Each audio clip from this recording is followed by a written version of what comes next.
వాహనదారులు నిర్లక్ష్యంతో హెల్మెట్ పెట్టుకోకుంటే ప్రమాదాల్లో ప్రాణాలు పోయి కుటుంబాలు వీధిన పడతాయన్నారు డీజీపీ శివధర్ రెడ్డి. కరీంనగర్లో నిర్వహించిన అరైవ్ అలైవ్ కార్యక్రమంలో పాల్గొన్నారు డీజీపీ శివధర్ రెడ్డి. హెల్మెట్ ఎందుకు పెట్టుకోవడం లేదని కొందరు వాహనదారులను ప్రశ్నిస్తే వెంట్రుకలు ఊడతాయని సిల్లీ కారణాలు చెప్తున్నారని అన్నారు. మన వాళ్లకు ప్రాణం మీద కంటే తల వెంట్రుకల మీదే ప్రేమ ఎక్కువన్నారు. తాను జీవితంలో హెల్మెట్ ధరించలేదని, కానీ వెంట్రుకలన్నీ ఊడిపోయాయన్నారు డీజీపీ శివధర్ రెడ్డి. హెల్మెట్ పెట్టుకుంటే వెంట్రుకలు ఊడుతాయనేది అపోహేనని చెప్పారు. తమ కోసం, తమ కుటుంబాల కోసం హెల్మెట్ ధరించాలని సూచించారు డీజీపీ శివధర్ రెడ్డి. మన స్టేట్లో తీసుకుంటే హత్యలలో చనిపోయిన వాళ్ళు 800 మంది ఉంటే రోడ్ల మీద యాక్సిడెంట్లో చనిపోయిన వాళ్ళు 7,500 మంది. అంటే 800 పర్సన్స్ మర్డర్స్లో చనిపోతే 7,500 మంది రోడ్ యాక్సిడెంట్స్ చనిపోయిండ్రు. అంటే ఆల్మోస్ట్ 9 to 10 టైమ్స్ ఎక్స్ట్రా రోడ్ల మీద చనిపోయింది అన్నమాట. అట్లీస్ట్ మర్డర్స్లో చనిపోతే దానికి ఒక కారణం ఉంటుంది, ఒక మోటివ్ ఉంటుంది, ఒక చంపినోనికి ఒక అబ్జెక్టివ్ ఉంటుంది. వాళ్ళకి ఏదో పొలం పంచాయతీ ఉండొచ్చు, గట్టు పంచాయతీ ఉండొచ్చు, గట్టు పంచాయతీ ఉండొచ్చు, చెట్టు పంచాయతీ ఉండొచ్చు, లేకపోతే పాత పగలు ఉండొచ్చు, లేకపోతే అక్రమ సంబంధం అనొచ్చు. ఏదో కారణాల వలన ఇంకొంచెం చంపుతాడు.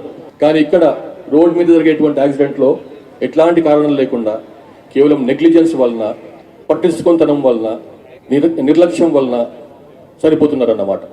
అందుకోసం అని చెప్పి ఇది ఒక పెద్ద సామాజిక సమస్యగా మారిపోయింది, సామాజిక భద్రత సమస్యగా మారిపోయింది. కాబట్టి దీన్ని ఒక పోలీస్ డిపార్ట్మెంటు, ట్రాన్స్పోర్ట్ డిపార్ట్మెంట్ కలిసి చేస్తే లాభం లేదు. దీన్ని ఒక ఉద్యమం లేక మొత్తం ఎంటైర్ సొసైటీ మొత్తం ఉద్యమం లేక ఇందులో భాగస్వామ్యం చేసుకోవాలి.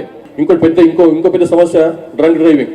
ఎవరన్నా కానీ తెలిసిన వాళ్ళు, అరే ఎందుకు చేస్తున్నావు పోయి, నువ్వు తాగిపోయినావు కదా, వద్దులేదు, కొంచెం వేరే నడిపిస్తారు, నువ్వు ఎందుకు కూర్చో అంటే అట్టెట్లా కూర్చుంటా, నేను 20 ఏళ్ళ నుంచి నడిపిస్తున్నా, 30 ఏళ్ళ నుంచి నడిపిస్తున్నా, నాకు ఇంత కూడా కాలేదు, నాకేమవుతుందని చెప్పి పోతాను. దానివల్ల మళ్ళీ యాక్సిడెంట్ అయ్యేది. తాగి ఉన్నప్పుడు ఎట్టి పరిస్థితిలో వెహికల్ నడిపియొద్దు. ఇంకోటి ఏంటి అంటే హెల్మెట్ ఎందుకు పెట్టుకోరా అంటే ఇంతకుముందు బాబు చెప్పిండు కదా స్కిట్లో, తల క్రాప్ పోతుంది, ఎంటికలు పోతాయి, నెత్తులు వస్తుంది, చెవులు వినబడవు, ఎన్కోడు హార్న్ కూడా తినరాదు, మెడల్ వస్తుంది. ఇవన్నీ ఏంటివంటూ పలికి మాల డిటెక్షన్ చెప్తుంటారు, నేపాల్ చెప్తుంటారు, మిషల్ చెప్తుంటారు. ఢిల్లీలో కంపల్సరీ ఇద్దరు వెహికల్ మీద కూర్చొని ఇద్దరు పెట్టుకోవడం కంపల్సరీ హెల్మెట్లు. బెంగళూరులో కంపల్సరీ, చెన్నైలో కంపల్సరీ. ప్రతి చోట ఇక్కడ పెద్ద పట్టణాలు ఉన్నాయో, ఏ రాష్ట్రాలతో ఉన్నాయో మీరు చూడండి, అక్కడ పోయి చూడండి. ముందు నడిపిస్తారని పెట్టుకుంటాడు, ఎన్నుకుంటారని పెట్టుకుంటాడు. కానీ మన తెలంగాణలో మనకి కొత్త మనకు ఎంత నెత్తి మీద ఎంత అభిమానమో, ఎన్నికల మీద ఎంత అభిమానమో నాకు అర్థం కాదు.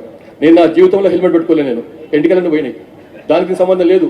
ఎన్నికలు పోవడానికి హెల్మెట్ సంబంధం లేదు. కాబట్టి హెల్మెట్ పెట్టుకోండి. అంటే మనం ఎంత లైట్ తీసుకుంటామో చూడండి మా జీవితాలని. మనం ఇక సింపుల్ హెల్మెట్ ఎంత నెత్తి పెట్టుకోవడం అంటే, మన ప్యాంట్కి ఎట్లా బెల్ట్ పెట్టుకుంటాం అంత సింపుల్గా హెల్మెట్ పెట్టుకోవాలన్నమాట. అంతే.